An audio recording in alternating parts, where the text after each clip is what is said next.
Halo semuanya, selamat datang di channel Hadinata Academy. Di video kali ini, kita akan membahas mengenai 15 rumus Excel untuk admin. Baik itu admin keuangan, admin gudang, admin marketplace, admin piutang, admin apapun ya. 15 ini pasti digunakan oleh admin. Nah, apa saja rumus tersebut dan seperti apa prakteknya? Kita coba praktekkan satu persatu ya, teman-teman. Nah, di sini terdapat 15 rumus yang akan kita pelajari dari mulai sum sampai pivot table.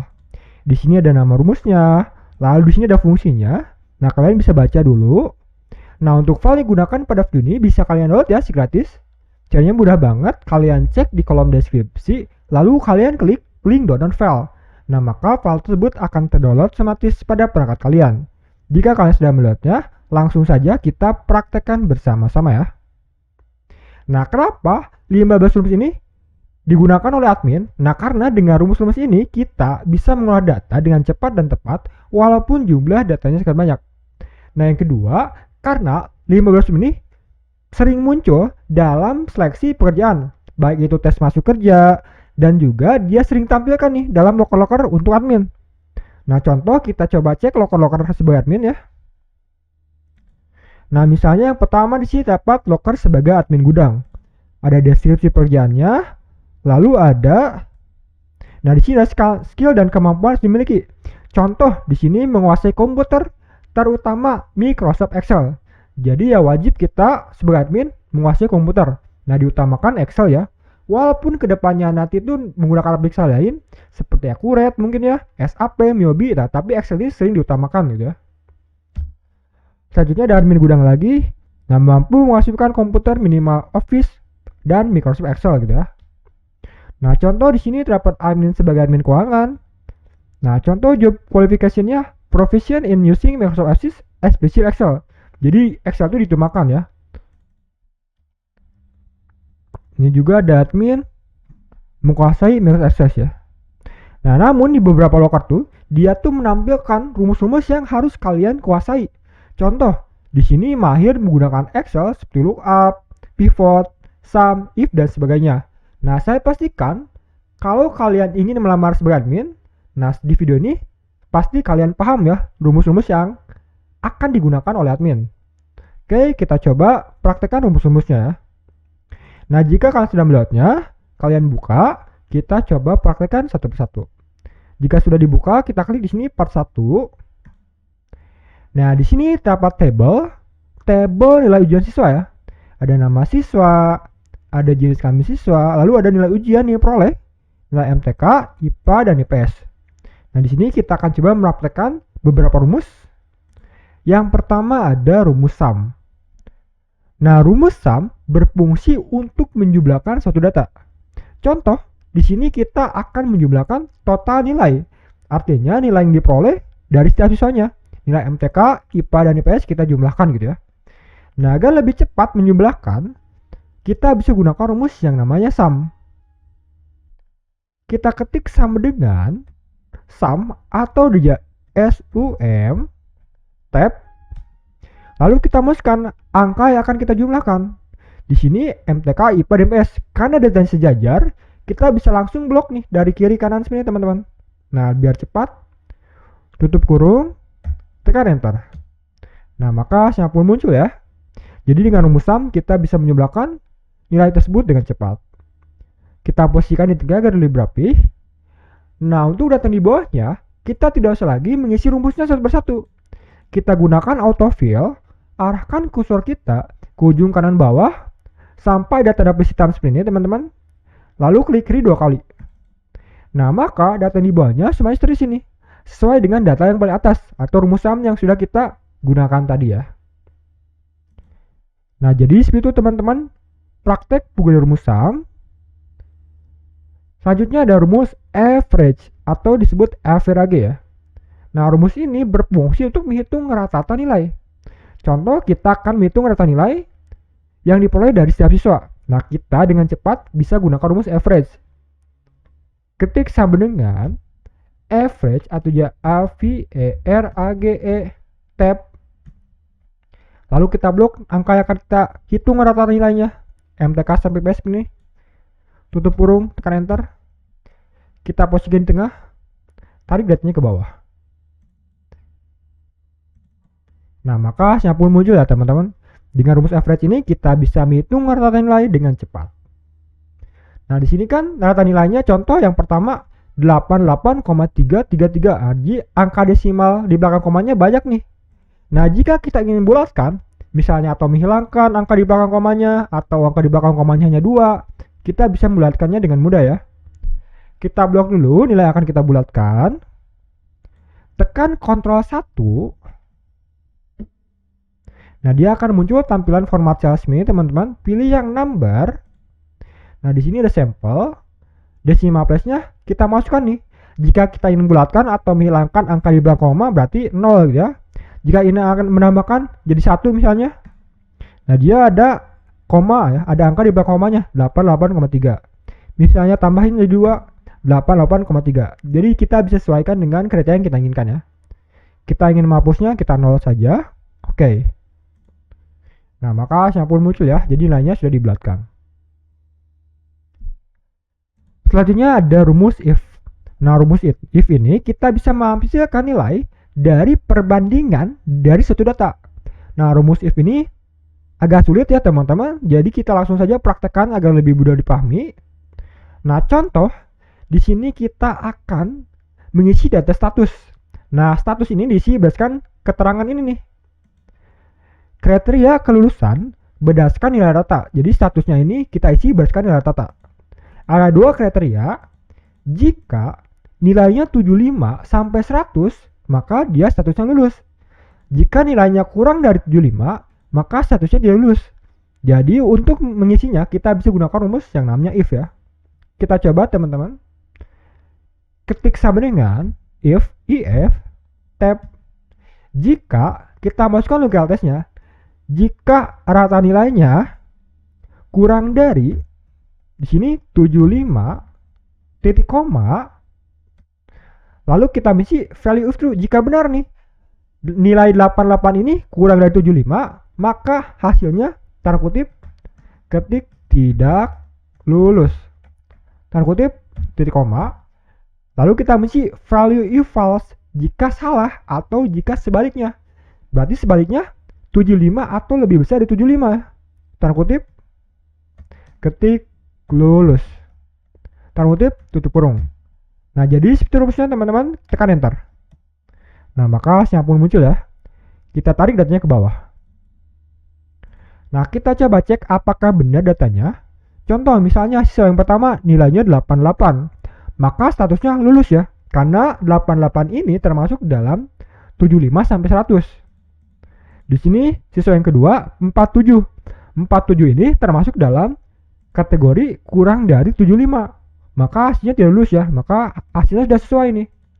Misalnya kita ubah nih. Contoh misalnya siswa yang kedua kita ubah nilai MTK-nya 100. Enter. Nah, maka total nilainya akan berubah otomatis dan datanya juga ya. Tapi rata nilainya masih 67. Berarti dia belum berubah. Misalnya IPA-nya juga kita masukkan 100. Enter. Nah, total nilainya berubah, rata nilainya berubah, otomatis statusnya juga berubah menjadi lulus. Nah, karena dia nilainya 82. 82 itu termasuk dalam 75 sampai 100.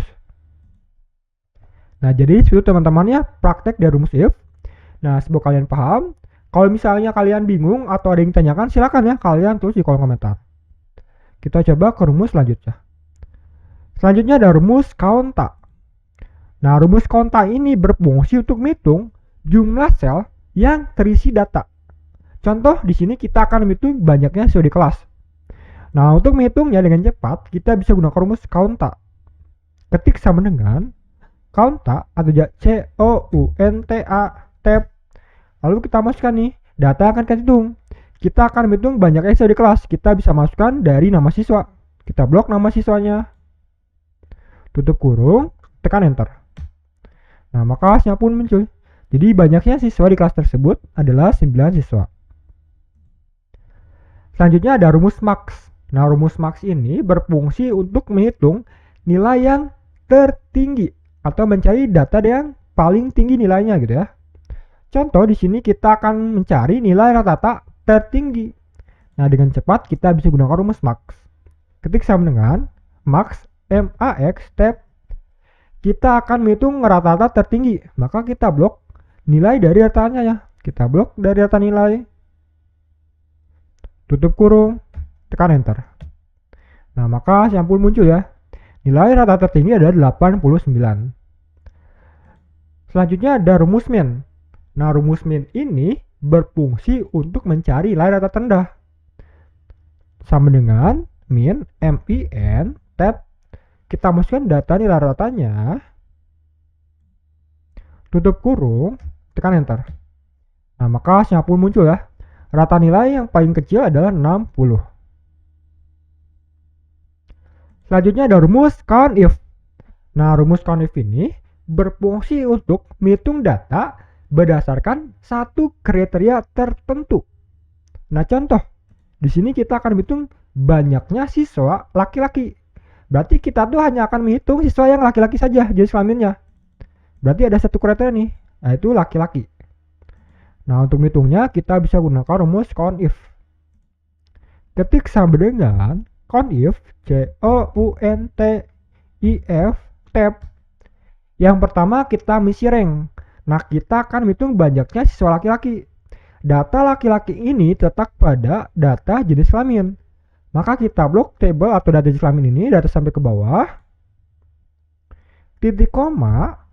Selanjutnya kita mengisi kriteria. Nah, kita akan menghitung laki-laki. Maka kita masukkan laki-lakinya. Tanda kutip, laki, spasi, strip, laki.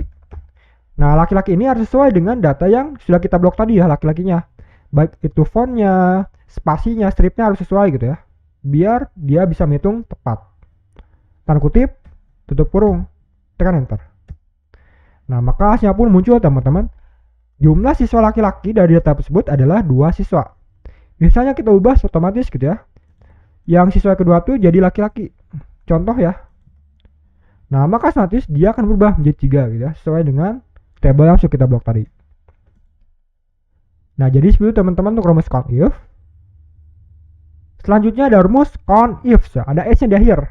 Nah, kalau ada S-nya di akhir, dia tuh bisa menjumlahkan 2 kriteria atau lebih. Contoh, di sini kita akan menghitung banyaknya siswa perempuan yang lulus. Jadi kita tuh hanya akan menghitung siswa perempuan yang lulus. Berarti kriteria yang pertama adalah siswa perempuan yang lulus. Berarti ada 2 kriteria nih. Nah, kita bisa gunakan rumus yang namanya COUNTIF. Sama dengan COUNTIF, COUNTIF, tab. Yang pertama kita mesti kriteria yang 1. Kriteria yang pertama adalah data siswa perempuan. Maka kita blok data jenis kelaminnya. Titik koma, tanda kutip, perempuan. Tanda kutip, titik koma. Selanjutnya kriteria yang keduanya adalah lulus. Lulus ini terletak pada data status. Kita blok data statusnya. Titik koma, tanda kutip, kita ketik lulus. Tanda kutip, tutup kurung. Nah, seterusnya teman-teman tekan enter. Nah, maka hasilnya pun muncul nih. Jadi ada 4 siswa perempuan yang dinyatakan lulus dari data tersebut. Kita cek apakah benar gitu ya. Perempuan lulus pertama, kedua, ketiga, 4. Berarti ada 4 perempuan benar ya yang lulus. Nah, jadi seperti itu teman-teman rumus COUNTIF. Nah, semoga kalian paham. Jika masih belum paham, silakan kalian praktekkan kembali teman-teman. Jadi dengan praktek ini agar lebih mudah dipahami gitu ya. Jika masih ada yang kurang atau belum dipahami, silakan kalian tulis di kolom komentar ya. Jika sudah paham, kita pergi ke part yang kedua. Nah, di sini terdapat part kedua. Nah, rumus ini adalah rumus yang data cleaning. Artinya kalau kita ingin mengubah data formatnya, kita menggabungkan suatu sel. Nah, di sini rumus-rumus akan kita pelajari. Contoh di sini dapat table, berisikan data jenis sekolah, nama sekolah, dan keterangannya.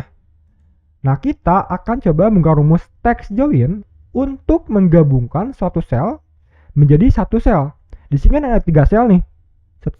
Jenis sekolah, nama sekolah, dan keterangannya. Nah, kita akan menggabungkan 3 sel ini menjadi satu sel dengan rumus text join. Ketik sama dengan text join, TEXTJOIN, tab. Yang pertama kita masukkan delimiter. Nah, pemisah antara satu sel dengan satu sel yang lain ketika kita sudah menggabungkan, kita masukkan spasi gitu ya. Kita Kita masukkan tanda kutip, spasi, tanda kutip, titik koma. Ignore empty, kita ingin mengabaikan yang sel kosong atau tidak. Di sini true atau false gitu ya. Ignore artinya mengabaikan, kalau include artinya dia menggabungkan atau masukkan. Kita pilih yang true saja. Titik koma. Lalu kita masukkan teks, ada teks 1, teks 2, teks 3, seterusnya. Adalah teks yang akan kita gabungkan atau sel yang akan kita gabungkan. Karena di sini ada 3 sel yang akan kita gabungkan, karena datanya sejajar, kita bisa langsung blok saja dari kiri kanan sini. Nah, biar cepat. Tutup kurung, tekan enter. Nah, maka hasilnya pun muncul, teman-teman. Jadi, asalnya 3 sel, kita gabungkan menjadi 1 sel, jadi SDN 1 Jakarta ini, dengan cepat gunakan rumus text join ya. Tarik datanya ke bawah. Nah, maka hasilnya pun muncul ya. Misalnya kita ubah SDN 1 Jakartanya kita ubah jadi Bandung misalnya. Enter. Nah, maka otomatis dianyakan berubah gitu ya, sesuai dengan table atau sel yang sudah kita masukkan tadi. Nah, jadi seperti itu teman-teman rumus text join. Selanjutnya ada beberapa rumus untuk merapikan suatu kata. Nah, contoh di sini terdapat kata yang berantakan. Misalnya kata berantakan itu SDN 1 Jakarta, tapi hurufnya tuh acak ya, ada huruf besar, huruf kecil, besar, dan seterusnya. Jadi kita ingin merapikan kata tersebut atau kalimat tersebut sesuai dengan kriteria yang kita inginkan. Yang pertama ada rumus lower. Nah, rumus lower ini berfungsi untuk mengubah hurufnya tuh menjadi huruf kecil semua. Kita coba. Sama dengan lower, L-O-W-E-R, tab. Kita masukkan teks yang akan kita ubah, tutup kurung, tekan enter. Nah, maka hasilnya pun muncul, teman-teman. Jadi katanya itu akan berubah menjadi huruf kecil semua sebenarnya ya. Selanjutnya ada rumus upper. Nah, rumus upper ini berfungsi untuk merubah hurufnya itu menjadi huruf besar semua. Kita coba ketik sama dengan upper, U-P-P-E-R, tab. Kita masukkan teks yang akan kita ubah, tutup kurung, tekan enter. Nah, maka hasilnya pun muncul ya. SDN 1 Jakarta berubah hurufnya menjadi huruf besar semua seperti ini. Selanjutnya ada rumus proper. Nah, rumus proper ini berfungsi untuk mengubah kata atau awal katanya tersebut hurufnya itu huruf besar dan sisanya itu huruf kecil. Jadi setiap kalimat huruf awalnya itu huruf besar ya. Kita coba sama dengan proper, P-R-O-P-E-R, tab. Masukkan teks yang akan kita ubah, tutup kurung, tekan enter. Nah, maka hasilnya pun muncul ya. SDN 1 Jakarta. Jadi awal katanya tuh berubah menjadi huruf besar dan sisa huruf kecil. Nah, jadi seperti teman-teman rumus-rumusnya. Silakan kalian praktekkan. Jika sudah paham, kita pergi ke part yang ketiga. Nah, di part ketiga ini ada 2 rumus yang akan kita pelajari. Ada rumus VLOOKUP dan HLOOKUP. Nah, 2 rumus ini salah satu rumus yang paling sulit ya mungkin. Karena kita harus praktekkan bersama-sama agar lebih dipahami. Contoh, di sini dapat tabel berisikan data, tanggal pemesanan, dan nomor pemesanan. Di sini ada tabel referensi, ada 2. Ada data, tabel pertama berisikan nomor pesanan, nama customer, jenis kelamin, dan domisili. Nah, tabel yang kedua berisikan data kota dan alamat pengiriman. Nah, yang pertama, kita akan mempraktekkan rumus VLOOKUP. Rumus VLOOKUP ini berfungsi untuk mencari data berdasarkan tabel referensi dengan bentuk tabelnya tuh vertikal. Jadi namanya vertical lookup. Nah, vertical lookup tuh bentuk tabelnya seperti ini, teman-teman. Nah, misalnya header atau judul tabelnya dari kiri kanan, sedangkan datanya itu bergerak dari atas ke bawah. Nah, ini adalah tabel VLOOKUP ya untuk tabel yang pertama. Contoh, di sini kita akan mencari data domisili. Domisili ini terletak pada tabel ini, tabel yang pertama, tabel VLOOKUP. Nah, kita bisa mencari data domisili menggunakan rumus VLOOKUP berdasarkan nomor pemesanan. Nah, nomor pemesanan di sini, data domisili di sini. Nah, kita bisa gunakan rumus VLOOKUP. Kita coba ketik sama dengan VLOOKUP, VLOOKUP, tab. Yang pertama kita misi lookup value. Kita akan mencari data domisili berdasarkan nomor pemesanan. Kita masukkan nomor pesanannya, titik koma. Selanjutnya kita misi table array, yaitu table yang berisikan data lookup value dan table dan kita cari, yaitu table yang pertama ini. Kita blok tabel yang pertamanya. Nah, jika sudah diblok, tekan F4 per keyboard. Nah, maka akan muncul simbol $sign teman-teman. Nah, ini berfungsi untuk mengunci tabel tersebut agar tidak berubah saat kita autofill untuk mengisi data yang di bawahnya. Titik koma. Selanjutnya kita mengisi kolom middle number. Nomor kolom dari yang kita cari berdasarkan tabel yang sudah kita blok tadi. Nah, tabel yang sudah kita blok tadi adalah tabel yang merah ini teman-teman. Nah, ada tandanya ya. Di sini ada 4 kolom. Nomor pesanan, nama customer, jenis kelamin, dan domisili. Nah, kita akan mencari data domisili. Maka domisili ini terletak pada kolom nomor 4 ya. 1, 2, 3, 4.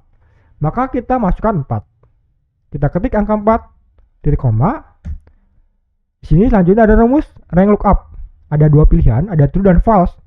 Nah, kalau true ini approximate match, artinya dia kira-kira. Misalnya datanya tidak ada, dia akan mengkira-kira data mana saja nih yang paling dekat. Yang kedua ada false, yaitu exact match. Jadi dia tuh benar-benar mencari yang pasti. Misalnya datanya tidak ada, hasilnya akan error. Kita pilih yang false. False ini bisa diangki dengan angka 0, true ini bisa diangki dengan angka 1 gitu ya. Kita pilih yang false, tutup kurung. Nah, seperti rumusnya teman-teman. Mungkin agak sedikit panjang, agak sedikit rumit. Nah, kalian bisa pause dulu, lalu praktekkan di laptop, komputer, atau HP kalian gitu ya. Tekan enter. Nah, maka sampul muncul ya. Kita autofill, klik kiri 2 kali. Contoh, nomor pemesanan 106, domisilinya adalah Surabaya, benar ya. 102 Jakarta, 104 Bandung. Nah, maka datanya sudah sesuai nih teman-teman. Berdasarkan tabel referensinya.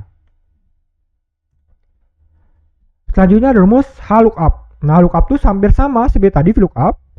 Namun HLOOKUP tuh dia mencari tabel berdasarkan tabel referensi horizontal. Nah, contoh tabel horizontal itu sebenarnya teman-teman. Nah, ini judul tabelnya ada kota dan pengiriman gitu ya. Dia bergerak dari atas ke bawah. Nah, namun datanya tuh bergerak dari kiri ke kanan. Contoh dari kiri kanan kota. Nah, kotanya tuh dia dari kiri kanan seperti ini.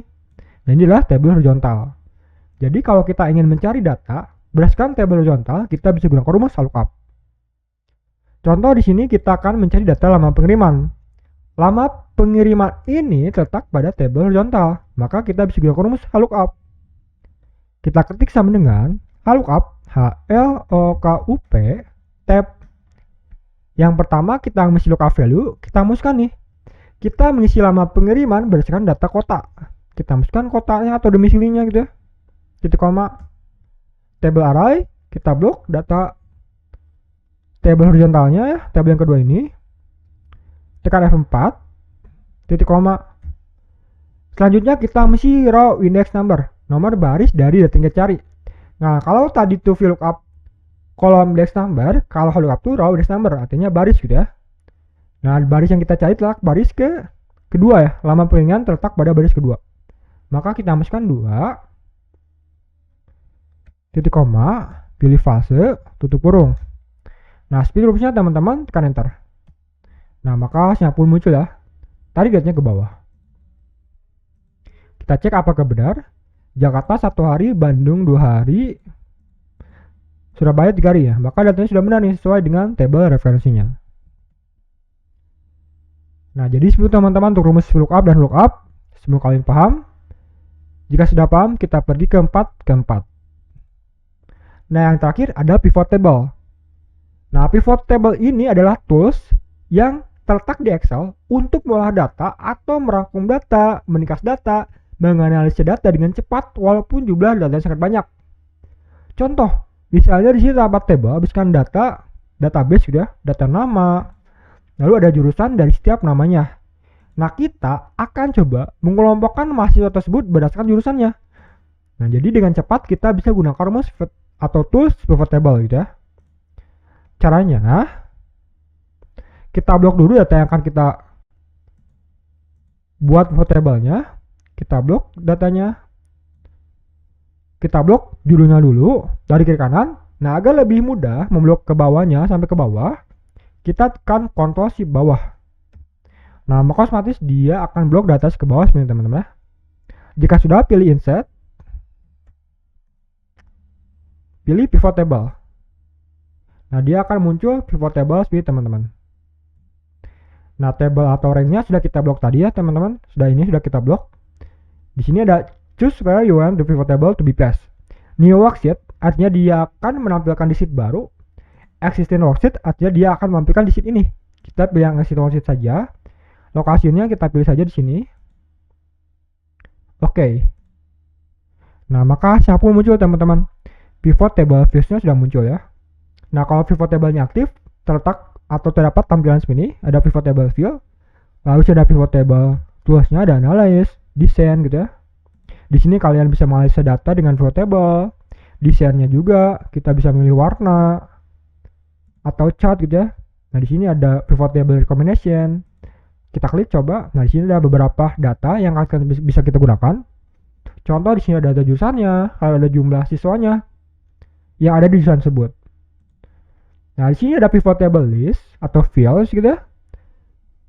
Choose field to add to report. Nah, di sini ada tampilannya. Kalau tampilannya pertama seperti ini. Kalau tampilan kedua seperti ini. Nah, kalian bisa gunakan saja sesuai dengan kalian inginkan. Nah, di sini ada nama dan jurusan. Nah, nama jurusan ini adalah judul table yang sudah kita blok tadi, teman-teman. Nah, ini nama jurusan yang merah ini. Nah, dia akan tampil di sini. Lalu ada beberapa filter, contoh drag field between areas below. Ada filters, artinya dia memfilters, row, ada dia baris gitu ya, kolom, values ada valuesnya. Nah, kita akan coba mengelompokkan mahasiswa berdasarkan jurusannya. Berarti jurusannya kita bisa tarik ke rows misalnya. Nah, maka jurusannya seperti ini. Nah, lalu nama hasilnya kita masukkan ke values. Nah, values seperti ini teman-teman. Ini jurusannya adalah di sini jumlah siswanya. Kalau kita ingin namanya, kita masukkan namanya di rows juga. Tarik namanya di rows. Nah, dia akan menampilkan namanya. Di sini jurusannya, ada namanya, jumlah namanya. Nah, kalian bisa atur-atur. Kalian juga praktekkan gitu ya. Kalian bisa coba trial and error dengan pivot table ini. Karena pivot table ini adalah tools ya yang sangat penting atau sangat bermanfaat ya. Close. Nah, pivot tables-nya akan hilang. Nah, jika kita ingin menampilkan kembali pivot table field-nya, kita masukkan atau kita klik pivot table-nya ini, kita pilih field list, klik. Nah, dia akan muncul field-nya lagi ya. Misalnya kita ingin menggunakan chart atau kita membuat chart gitu ya, di sini ada recommend chart juga, kalian bisa praktekkan, sesuaikan dengan chart yang kalian inginkan. Kita close. Nah, row labels. Misalnya row label ini kita hapus ya, row labelnya jadi jurusan. Klik F2, hapus jadi jurusan gitu ya. Enter. Count of nama misalnya jumlah mahasiswa misalnya ya gitu.